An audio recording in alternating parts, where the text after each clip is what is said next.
ನಮ್ಮ ದೇಶಕ್ಕೆ ಅಹಿಂಸಾ ಮಾರ್ಗದಲ್ಲಿ ಸ್ವತಂತ್ರ ತಂದುಕೊಟ್ಟಂಥ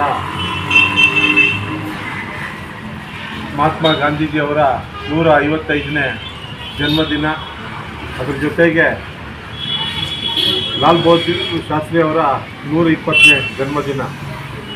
ಏನು ಅಹಿಂಸಾ ತತ್ವದಡಿ ಸ್ವದೇಶಿ ಸ್ವರಾಜ್ ಅನ್ನೋ ಒಂದು ಸಂಕಲ್ಪದೊಂದಿಗೆ ಈ ದೇಶಕ್ಕೆ ಸ್ವತಂತ್ರ ತಂದುಕೊಟ್ಟ ಮಹಾಪಿತ ಅವರ ಜನ್ಮದಿನ. ಇವತ್ತು ನಾವು ಭಾರತೀಯ ಜನತಾ ಪಾರ್ಟಿ ಕಾರ್ಯಕರ್ತರು ಸ್ವಚ್ಛತೆ ಮಾಡೋ ಮುಖಾಂತರ ಒಂದು ವಿನೂತನ ರೀತಿಯಲ್ಲಿ ಮಹಾತ್ಮ ಗಾಂಧೀಜಿಯವರ ಜನ್ಮದಿನೋತ್ಸವವನ್ನು ಆಚರಣೆ ಮಾಡ್ತಾ ಇದ್ದೀವಿ. ಇವತ್ತು ನಾವು ಏನು ಇಡೀ ಜಿಲ್ಲಾದ್ಯಂತ ಮಹಾತ್ಮರ ಪುತ್ಥಳಿಗಳು ಎಲ್ಲೆಲ್ಲಿದೆ, ಎಲ್ಲೆಲ್ಲಿ ಸ್ವಚ್ಛತೆ ಇಲ್ಲ, ಅದನ್ನೆಲ್ಲ ಸ್ವಚ್ಛತೆ ಮಾಡಿ ಈ ಒಂದು ಜನ್ಮದಿನಾಚರಣೆಯನ್ನು ಆಚರಣೆ ಮಾಡ್ತಾ ಇದ್ದೀವಿ.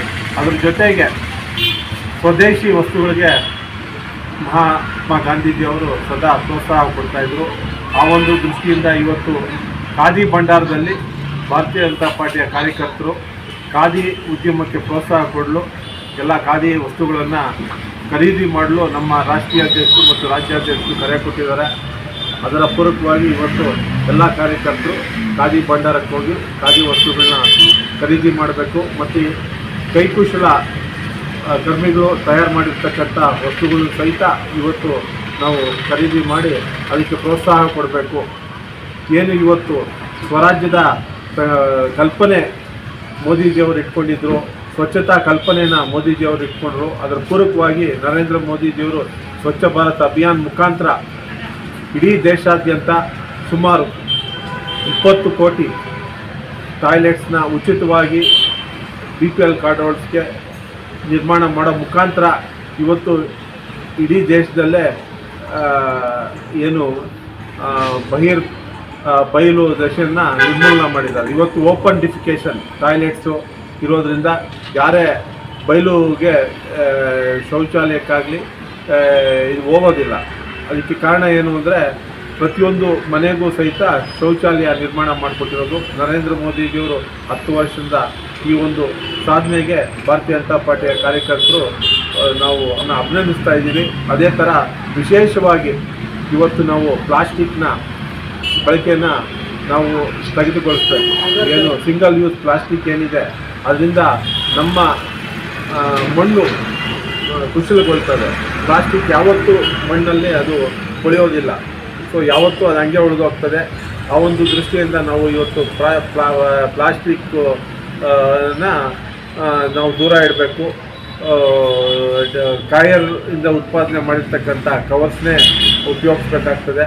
ಆ ಒಂದು ತಿಳುವಳಿಕೆಯನ್ನು ನಾವೆಲ್ಲ ಅಳವಡಿಸ್ಕೋಬೇಕು ಮತ್ತು ಬೇರೆಯವ್ರಿಗೂ ಅದನ್ನು ಅಳವಡಿಸ್ಕೊಳ್ಳೋದಕ್ಕೋಸ್ಕರ ನಾವು ಉತ್ತೇಜನ ಕೊಡಬೇಕು. ಸೊ ನಾವೆಲ್ಲ ಪ್ಲಾಸ್ಟಿಕ್ ಮುಕ್ತ ಭಾರತನ ನಿರ್ಮಾಣ ಮಾಡೋಣ. ರೀಸೈಕಲ್ ಪ್ಲಾಸ್ಟಿಕ್ನ ರೀಯೂಸ್ ಮಾಡೋವಂಥದ್ದು ಬಕೆಟ್ಸು ಅಂಥವೆಲ್ಲ ಯೂಸ್ ಮಾಡ್ಬೋದು. ಬಟ್ ಸಿಂಗಲ್ ಯೂಸ್ ಪ್ಲಾಸ್ಟಿಕ್ಸ್ನ ದಯವಿಟ್ಟು ಯಾರೂ ಯೂಸ್ ಮಾಡೋದು ಬೇಡ. ಅದರಿಂದ ಪರಿಸರಕ್ಕೆ ತುಂಬ ಹಾನಿ ಆಗ್ತಾಯಿದೆ. ಸೊ ಇಂಥ ಒಂದು ಕೆಲವು ನಿರ್ಧಾರಗಳು ಇವತ್ತು ತಗೊಳ್ಳೋಣ. ಅದ್ರ ಜೊತೆಗೆ ಏನು ನಮ್ಮ ದೇಶ ಸ್ವಾವಲಂಬಿ ಭಾರತ ನಿರ್ಮಾಣ ಮಾಡಬೇಕು, ಆತ್ಮನಿರ್ಭರ ಭಾರತ ನಿರ್ಮಾಣ ಮಾಡಬೇಕು, ವಿಕಸಿತ ಭಾರತ ನಿರ್ಮಾಣ ಮಾಡಬೇಕು ಅಂತ ಹೇಳ್ಬಿಟ್ಟು ನರೇಂದ್ರ ಮೋದಿಜಿಯವರು ಪಣ ತೊಟ್ಟಿದ್ದಾರೆ.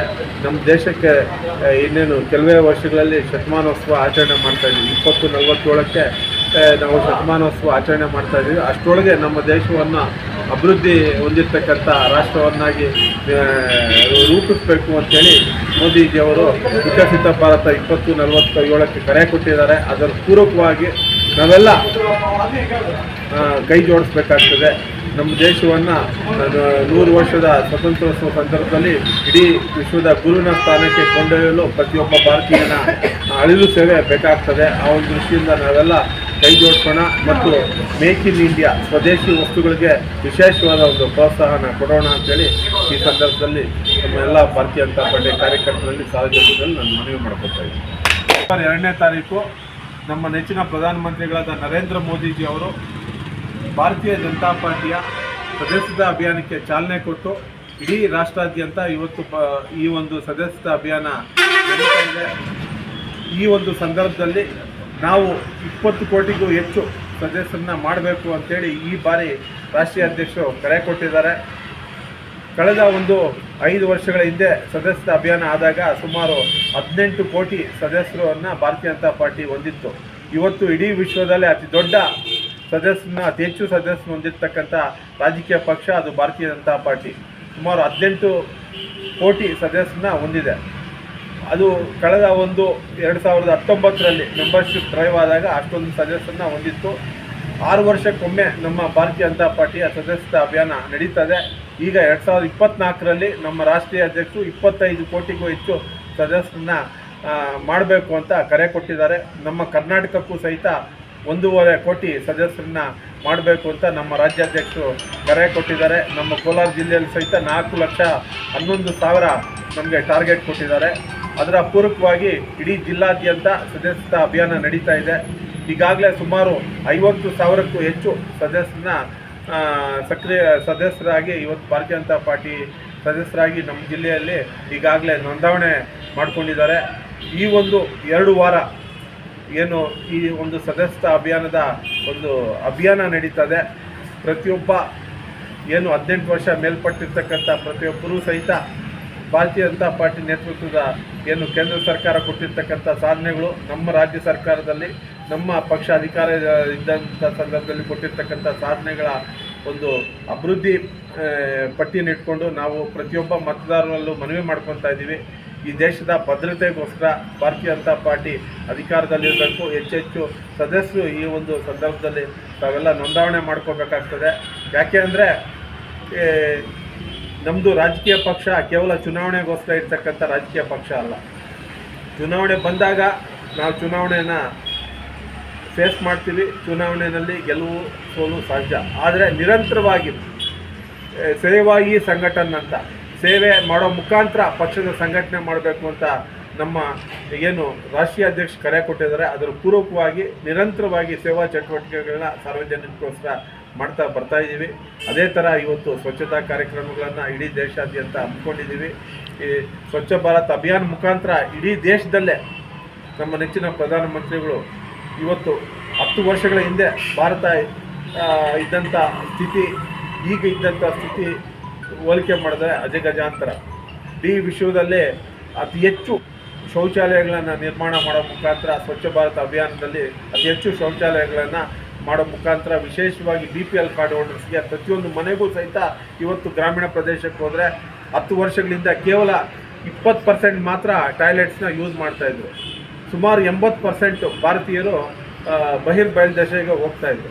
ಓಪನ್ ಡಿಫಿಕೇಷನ್ ಔಟ್ಸೈಡು ಟಾಯ್ಲೆಟ್ಸ್ಗೆ ಹೋಗ್ತಾಯಿದ್ರು. ಆದರೆ ಇವತ್ತು ಸ್ವಚ್ಛ ಭಾರತ್ ಅಭಿಯಾನ ಮುಖಾಂತರ ಪ್ರತಿಯೊಂದು BPL ಕಾರ್ಡ್ ಹೋಲ್ಡರ್ಸ್ ಕೂಡ ಏನು 18,000 20,000 ದುಡ್ಡು ಕೊಟ್ಟು ಶೌಚಾಲಯ ನಿರ್ಮಾಣ ಮಾಡೋ ಮುಖಾಂತರ ಇವತ್ತು ಯಾವುದೇ ಒಂದು ಗ್ರಾಮೀಣ ಪ್ರದೇಶಕ್ಕೆ ಹೋದರೂ ಸಹಿತ ಪ್ರತಿಯೊಂದು ಮನೆಯಲ್ಲೂ ಟಾಯ್ಲೆಟ್ ಕಾಣಿಸ್ತಾರೆ. ಇದು ನಮ್ಮ ಮೋದಿಯವರು ಸ್ವಚ್ಛತೆಗೋಸ್ಕರ ಇಡೀ ದೇಶದ ಜನತೆ ಕೊಟ್ಟಿರ್ತಕ್ಕಂಥ ಕೊಡುಗೆ. ಏನು ನಮ್ಮ ಮಹಾತ್ಮ ಗಾಂಧೀಜಿಯವರು ಸ್ವಚ್ಛತೆಗೆ ವಿಶೇಷವಾದ ಆದ್ಯತೆಯನ್ನು ಕೊಡ್ತಾಯಿದ್ರು. ಅವ್ರಿಗೆ ಕೊಟ್ಟಂಥ ಗೌರವ ಇದು, ಅವ್ರಿಗೆ ಸಂದಂಥ ಗೌರವ. ಈ ದೇಶಕ್ಕೆ ಸ್ವತಂತ್ರ ಬಂದು ಇಷ್ಟೊಂದು 70 ವರ್ಷ ಆಯಿತು. ಇಂಥ ಕಲ್ಪನೆ ಯಾವುದೇ ಸರ್ಕಾರಕ್ಕೆ ಬರಲಿಲ್ಲ. ಅಂದರೆ ಮೋದಿಜಿಯವರು ಅಧಿಕಾರಕ್ಕೆ ಬಂದ ಮೇಲೆ ಈ 10 ವರ್ಷ ಕೊಟ್ಟಿದ್ದಾರೆ. ಅದ್ರ ಜೊತೆಗೆ ದೇಶದ ನದಿಗಳ ಸ್ವಚ್ಛತೆಗೋಸ್ಕರ ವಿಶೇಷವಾದ ಗಮನವನ್ನು ಕೊಟ್ಟಿದ್ದಾರೆ. ಇವತ್ತು ಗಂಗಾ ನದಿ ಸ್ವಚ್ಛತಾ ಅಭಿಯಾನ ಇರ್ಬೋದು, ಪ್ರತಿಯೊಂದು ನದಿಯ ಸ್ವಚ್ಛತೆ ಕೂಡ ವಿಶೇಷವಾದ ಗಮನವನ್ನು ಕೊಟ್ಟಿದ್ದಾರೆ. ಪರಿಸರ ಸಂರಕ್ಷಣೆಗೋಸ್ಕರ ವಿಶೇಷವಾದ ಒತ್ತನ್ನು ಕೊಟ್ಟಿದ್ದಾರೆ. ಪ್ಲಾಸ್ಟಿಕ್ ನಿರ್ಮೂಲ ಭಾರತನ ಸೃಷ್ಟಿ ಮಾಡೋದಕ್ಕೋಸ್ಕರ ವಿಶೇಷವಾದ ಇವತ್ತು ಅಭಿಯಾನ ನಡೀತಾ ಇದೆ. ಮತ್ತು ಈ ವೇಸ್ಟ್ ಮ್ಯಾನೇಜ್ಮೆಂಟ್ ಡಿಸ್ಪೋಸಲ್ಗೋಸ್ಕರ ವಿಶೇಷವಾದ ಸವಲತ್ತುಗಳು ಕೊಟ್ಟಿದ್ದಾರೆ. ಪ್ರತಿಯೊಬ್ಬರೂ ಸಹಿತ ಏನು ಯಾವುದು ಡಿಕಂಪೋಸ್ ಆಗಲ್ಲ ಅಂಥ ವೇಸ್ಟ್ ನಾವು ಹೊಂದಿಸ್ಕೊಂಡ್ರೆ ಡಿಕಂಪೋಸ್ ಆಗುವಂಥ ವೇಸ್ಟ್ನ ಸೆಗ್ರಿಗೇಟ್ ಮಾಡಿ ಅದನ್ನು ರೀಸೈಕಲ್ ಮಾಡೋದು, ಇದನ್ನು ಬೇರೆ ಥರ ಉಪಯೋಗಿಸೋದು, ಈ ಥರ ನಾನಾ ಯೋಜನೆಗಳನ್ನು ಮೋದಿಜಿಯವರು ದೇಶದ ಜನತೆ ಕೊಟ್ಟಿದ್ದಾರೆ. ನಾವೆಲ್ಲ ಅದನ್ನೆಲ್ಲ ಬಳಸ್ಕೊಂಡು ಸ್ವಚ್ಛ ಭಾರತ ನಿರ್ಮಾಣ ಮಾಡೋದಕ್ಕೋಸ್ಕರ ಪ್ರತಿಯೊಬ್ಬರು ಕೊಡುಗೆ ಕೊಡಬೇಕಾಗ್ತದೆ. ವಿಶೇಷವಾಗಿ ಏನು ಮೋದಿಜಿ ನಮ್ಮ ಮಹಾತ್ಮ ಗಾಂಧೀಜಿ ಅವರ ಕನಸೇನಿತ್ತು ಸ್ವಾವಲಂಬಿ ಭಾರತ ನಿರ್ಮಾಣ ಆಗಬೇಕು ಅಂತ, ಅದರ ಪೂರಕವಾಗಿ ಏನು ವಿಕಸಿತ ಭಾರತ 2024 ಅಂತ ಏನು ಕರೆ ಕೊಟ್ಟಿದ್ದಾರೆ. ನಮಗೆ 100 ವರ್ಷ ಸ್ವತಂತ್ರ, ಇನ್ನು ಕೆಲವೇ ವರ್ಷಗಳಲ್ಲಿ ನಾವು 100 ವರ್ಷದ ಸ್ವತಂತ್ರೋತ್ಸವವನ್ನು ಆಚರಣೆ ಮಾಡೋರಿದ್ದೀವಿ. ಇಂಥ ಒಂದು ಸಂದರ್ಭದಲ್ಲಿ ಭಾರತವನ್ನು ಅಭಿವೃದ್ಧಿ ಹೊಂದಿರತಕ್ಕಂಥ ರಾಷ್ಟ್ರ, ಅಭಿವೃದ್ಧಿಶೀಲ ರಾಷ್ಟ್ರವನ್ನಾಗಿ ಮಾರ್ಪಾಟು ಮಾಡಬೇಕು ಅಂತ ವಿಕಸಿತ ಭಾರತ ಅಂತೇಳಿ ಒಂದು ವಿಶೇಷವಾದ ಒಂದು ಕಲ್ಪನೆಯನ್ನು ಕೊಟ್ಕೊಂಡು ದೀನದಲಿತರಿಗೆ, ಕಾರ್ಮಿಕರಿಗೆ, ವಿದ್ಯಾರ್ಥಿಗಳಿಗೆ, ಮಹಿಳೆಯರಿಗೆ, ಪ್ರತಿಯೊಂದು ವರ್ಗಕ್ಕೂ ಸಹಿತ ವಿಶೇಷವಾದ ಸವಲತ್ತುಗಳನ್ನು, ಗರೀಬ್ ಕಲ್ಯಾಣ ಯೋಜನೆಗಳನ್ನು ಮೋದಿಜಿಯವರು ಕೊಡ್ತಾ ಇದ್ದಾರೆ. ಅದರ ಪೂರ್ವಕವಾಗಿ ಇವತ್ತು ಭಾರತ ಅತಿ ವೇಗದಲ್ಲಿ ಅಭಿವೃದ್ಧಿ ಹೊಂದುತ್ತಾ ಇದೆ. ಇನ್ನು ಕೆಲವೇ ವರ್ಷಗಳಲ್ಲಿ ನಾವು ಅಭಿವೃದ್ಧಿಶೀಲ ರಾಷ್ಟ್ರಗಳ ಒಂದು ಸಾಲಿಗೆ ಸೇರ್ತಾ ಇದ್ದೀವಿ. ಇವತ್ತು ಆರ್ಥಿಕತೆಯಲ್ಲಿ ನಾವು ಇವತ್ತು 4ನೇ ಸ್ಥಾನದಲ್ಲಿ, 5ನೇ ಸ್ಥಾನದಿಂದ 4ನೇ ಸ್ಥಾನಕ್ಕೆ ಬರ್ತಾ ಇದ್ದೀವಿ.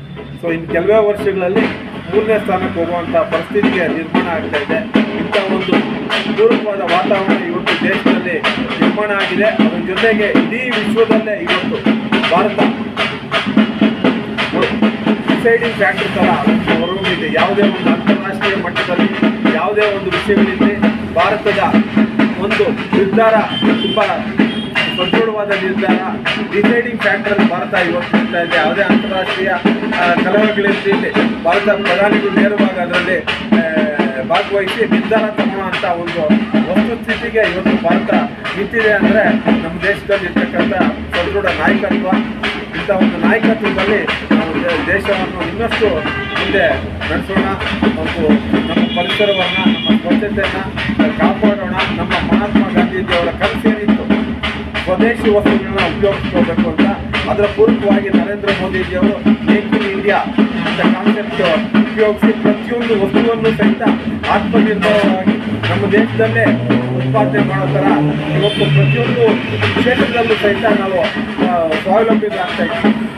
ಸೊ ಅದು make in India concept. So make in India ಅಂತ ಒಂದು ಕಾನ್ಸೆಪ್ಟು ಬಂದ ಮೇಲೆ ಇವತ್ತು ಯಾವ ಮಟ್ಟಕ್ಕಿದ್ದೀವಿ ಅಂದರೆ ನಮ್ಮ ದೇಶಕ್ಕೆ ಬೇಕಾಗಿರ್ತಕ್ಕಂಥ ಯುದ್ಧ ಸಾಮಗ್ರಿಗಳನ್ನು ಸಹಿತ ಇವತ್ತು ನಾವೇ ಉತ್ಪಾದನೆ ಮಾಡ್ತಾ ಇದ್ದೀವಿ. ಪ್ರತಿಯೊಂದು ಕ್ಷೇತ್ರದಲ್ಲೂ ನಾವು ಆತ್ಮನಿರ್ಭರರಾಗ್ತಾ ಇದ್ದೀವಿ, ಸ್ವಾವಲಂಬಿಗಳಾಗ್ತಾ ಇದ್ದೀವಿ. ಸೊ ಇದೆಲ್ಲ ದೇಶ ಇಡೀ ಜಗತ್ತಿನಲ್ಲೇ ನಮ್ಮ ಒಂದು ಸ್ಥಾನಕ್ಕೆ ಕೊಂಡೊಯ್ಯಲು ಬೇಕಾಗಿರ್ತಕ್ಕಂಥ ವೇದಿಕೆ ಇವತ್ತು ನಿರ್ಮಾಣ ಆಗಿದೆ. ಖಂಡಿತ ಮುಂದಿನ ದಿವಸಗಳಲ್ಲಿ ಪ್ರತಿಯೊಬ್ಬ ಭಾರತೀಯರಿಗೂ ಒಳ್ಳೆಯದಾಗ್ತದೆ. ಗಾಂಧೀಜಿಯವರ ಕನಸೇನಿತ್ತು ನನಸಾಗ್ತಾ ಇದೆ. ಇದಕ್ಕೋಸ್ಕರ ವಿಶೇಷವಾಗಿ ಪ್ರತಿಯೊಬ್ಬರಿಗೂ ಆಗಿದ್ದಾರೆ ಸರ್ ಒಂದೆಡೆ ನಮ್ಮ ತಾಲೂಕಲ್ಲಿ ಒಂದೆಡೆ. ಈಗ ನಮ್ಮ ತಾಲೂಕಲ್ಲಿ ಇಲ್ಲಿವರೆಗೂ ಸುಮಾರು 9,000 ಸದಸ್ಯರು ನೋಂದಾವಣೆ ಆಗಿದೆ. ಏನು ಗುರಿ ಹೊಂದಿದ್ದೀರಾ ಸರ್? ಗುರಿ ಎಷ್ಟು ಹೊಂದಿದ್ದೀರಾ? ಎಷ್ಟು? ನಮ್ಮ ಶ್ರೀನಿವಾಸಪುರದಲ್ಲಿ 50,000 ಗುರಿ. ಜಿಲ್ಲೆಯಲ್ಲಿ ಸರ್? ಜಿಲ್ಲೆಯಲ್ಲಿ 4,11,000 ಗುರಿ. ಸರ್, ಈಗಾಗಲೇ ಫಸ್ಟ್ ಫೇಸ್ ಕಂಪ್ಲೀಟ್ ಆಗಿದೆ ಸದಸ್ಯತ್ವ. ಇಂದಿನಿಂದ ರಾಜ್ಯಾಧ್ಯಕ್ಷರು ಹೇಳ್ತಾ ಇದ್ರು ನಿನ್ನೆ, ಇಂದಿನಿಂದ ಸೆಕೆಂಡ್ ಫೇಸ್ ಸ್ಟಾರ್ಟ್ ಆಗ್ತಾ ಇದೆ ಅಂತ. ನಿಮ್ಮ ಅಧ್ಯಕ್ಷತೆಯಲ್ಲಿ ಜಿಲ್ಲೆಯಲ್ಲಿ ಯಾವ ಥರ ಮುಂದುವರಿಸ್ಬೇಕು ಅನ್ಕೊಂಡಿದೆ ಸರ್ ಇದನ್ನ? ಸೊ ಇಲ್ಲಿನ ತನಕ ಮನೆ ಮನೆ ಸಂಪರ್ಕ ಮಾಡೋ ಮುಖಾಂತರ ಏನು ಸದಸ್ಯ ಅಭಿಯಾನ ಮಾಡ್ತಾ ಇದ್ವಿ. ಮುಂದಿನ ದಿವಸಗಳಲ್ಲಿ ಪಬ್ಲಿಕ್